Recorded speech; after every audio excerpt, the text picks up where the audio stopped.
Well, good morning. I feel privileged to be invited to contribute to this worthwhile dialogue. I thank Tammy Biddle for inviting me to do this. I thank General Williams for putting on this seminar, basically tasking Tammy with doing it. It was a good idea. And while I have learned much about professional military education during my time here as a visiting professor, I want to preface my remarks by saying that I come to you as an interested outsider, a visiting professor from Ohio State, not an expert on PME. Consequently, I'm going to offer these opening remarks in the form of some personal observations that gained from 2 terrific years at a place that, alas, I must shortly leave. John Noggle adorned his presentation with visual aids. I am wearing mine. I trust that everybody in the back row even can see that I've got a shiner of some consequence. Those of you who recall the 1960s and 1970s, that would include most of you, will recall an enduring cigarette ad campaign. Us Tarrytown smokers would rather fight than switch. And to prove it, each of those Tarrytown smokers proudly sported black eyes. Well, when it comes to the question of whether senior service colleges are in need of radical reform, we all know that there are plenty of people out there who are devoted smokers of the current PME model, would emphatically fight rather than switch, and will not easily be denied. So there are really 2 questions here. First, are there compelling reasons to fight those who would rather fight than switch? And secondly, what would it take to prevail in such a fight? This black eye has a second use. It looks as if I got it in a fight. I didn't, unless I was attacked by a towel bar. But in point of fact, I have been in fights, and by far the most important of them is underway even as I stand before you today or sit before you today. Some 25 years ago, I was diagnosed with bipolar disorder, what used to be called manic depression. It's a mood disorder caused by certain abnormalities in the brain's biochemistry. I mention this because it is relevant to today's discussion in 2 respects. First, I've been here at the War College now for almost 2 years, and they have been 2 years in which I have found this disorder the easiest to manage. I don't think that's a coincidence, and I think it says something about the War College, and I'll get to that later. Second, an aspect of bipolar disorder is periods of called hypomania. Now, these are times when a person like me appears to be and actually is more creative and high functioning than usual, even charismatic, which is not ordinarily a trait described to me. Many writers and artists with bipolar disorder consider these hypomanic episodes indispensable to their creativity. I don't subscribe to that view, but I do recognize that during such episodes, one has flashes of insight that are perfectly valid. And I had such an insight almost 20 years ago. I've literally spent a lifetime immersed in the study of military history and national security affairs, and along the way spent 8 years in the Army National Guard. What I suddenly realized in that flash of insight was how regularly and comprehensively I drew upon that trove of knowledge as a tool for understanding and managing this disorder. I also realized that what I had been doing in a pre-conscious way was actually very astute and something that I ought to start doing consciously. So for many years now, I have regarded myself as at war with an adversary that will never cease in its attempts to destroy me, either by tempting me to fatal manic heights or by plunging me into a depression so black that I end my life by suicide. My favorite Clausewitz quote is this: "In war, the best strategy is always to be very strong." And in the context of bipolar disorder, this functions as a reminder to identify and exploit every possible resource for managing the illness. Available resources include medications, ongoing therapy, good sleep hygiene, regular exercise, and the support of friends. One indispensable resource is knowledge. What is the nature of this adversary? What means will it use to attack? And since when it does attack, in the nature of the case, I may not be able to judge clearly, how can I organize my life in such a way as to maximize my chance of survival and to make that life as fulfilling as possible?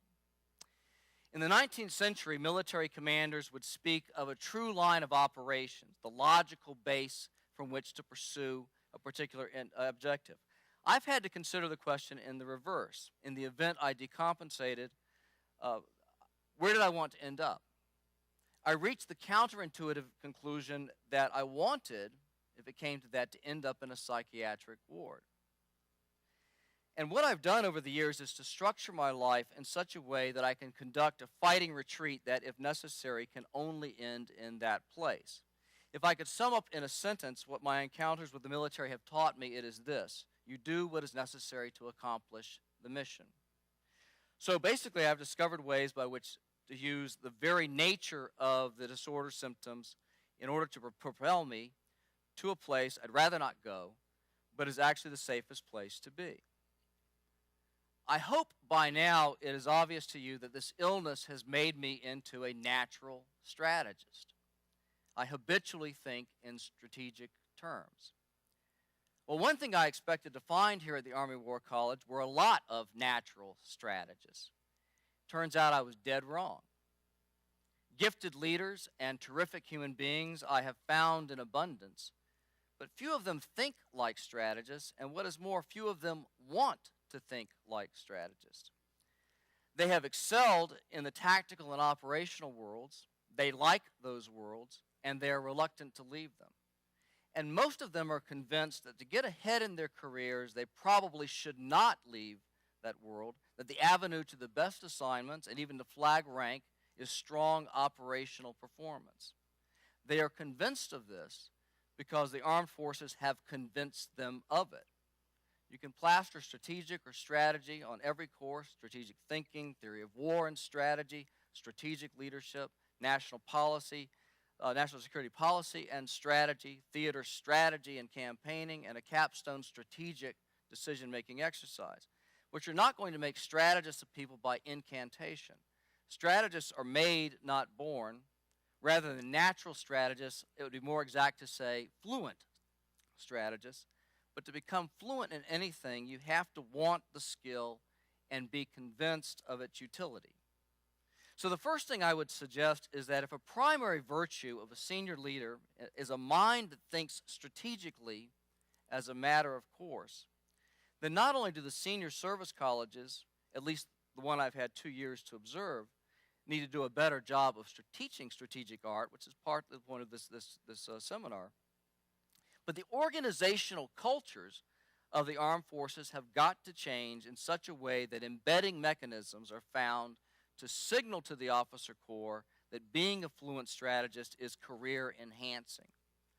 2 years of conversation with every war college student I could have a beer with, and this has been a highly beer-rich environment, have convinced me that if this message is being sent, it is being imperfectly received. The second thing is that although I have found my time here at the Army War College among the most rewarding of my life, personally as well as professionally, the War College has done much to make me question the need, even the logic, of having an Army War College. The War College has convinced me that at the senior leadership level, our national security is predicated on the smooth functioning, not merely at the joint level, but also the combined level and the interagency level. An interesting, though regrettably untrue, explanation for this black eye might be that I got it in the combatives course that I'm currently taking. We're at a point now where we're getting some of the basics of Brazilian Jiu-Jitsu. And as most of you know, Jiu-Jitsu is based upon a finely honed understanding of the human anatomy. A small person proficient in Jiu-Jitsu can therefore defeat a much larger opponent not by kicks, punches, or superior strength or speed, but by knowing and exploiting the key leverage points, the legs, the neck, the arms of the opponent's body. In the same way, an insurgency, to name but one type of national security threat, identifies and exploits the vulnerabilities of its enemy. It so happens that we have broadcast pretty much every key leverage point in our national security structure to anyone with eyes to see and an internet to surf. The first thing I would do as an enemy of the United States would be to identify and exploit as many of these as I could. It follows then that our own senior leaders have got to understand those leverage points better than our enemies, and more than that, have got to defend them with the strategic skill of a master martial artist, and more than that, without the advantage of facing an opponent with leverage points identical to our own. Jim Thorpe days may have to suffer, but taking a cold-eyed view of things, the model of a senior service college that must have X numbers of officers from other branches, Y number of officers from other countries, and Z number of civilians from Homeland Security, State, Defense Intelligence Agency, etc., and yet still calls itself and preserves the culture of the Army or the Navy, the Air Force, the Marine Corps, first glance doesn't make a hell of a lot of sense. But after 2 years here, I'm not really capable of taking a cold-eyed view of things. I like this place. I like it for a lot of reasons, but to revert to a point made earlier, I like the fact that it has been a positive environment in which to manage this illness. The powerful role of environment in mitigating or exacerbating the effects of bipolar disorder is one of many lessons I have learned here. It is an insight I have incorporated into my strategy for managing the disorder, and one that I will carry with me when I return to Ohio State. Creative people with bipolar disorder have a characteristic aptitude for identifying two seemingly unrelated things and weaving a thread of connection between them. You don't have to be hypomanic to do it. It's just the natural way our minds have learned to work. Much of my professional success, I now realize, tracks back to that particular aptitude. I've learned to trust my hunches because more often than not, they lead somewhere. The particular hunch I have right now is that there is a connection between a specifically Army War College that has been a healthy environment in which to manage bipolar disorder, and one that may be a healthy environment for the kind of professional military education required in the 21st century. In my 2 years here, I have tried to explore Carlisle Barracks in every way I could, not just the War College and the institutions co-located with it, but the Wednesday prayer breakfast at the chapel, the mandatory softball games in August and September where you see injuries that make this look like nothing, the classes and ballroom dances at the LVCC where I've learned that just because I can do the cha-cha doesn't necessarily mean that I should do the cha-cha. It's been fun, but it's also been research. I've been studying military culture, specifically Army culture. I thought I knew this culture from my time at Fort Sill and my many dramatic annual adventures at Camp Grayling, Michigan. I thought I knew it from the many officers who have been my students over the years and who have since become my closest friends, but I didn't. Not really. It is possible that these specific service cultures are, in the strict sense, outmoded. But they exist. They have roots that stretch back for centuries, if not millennia.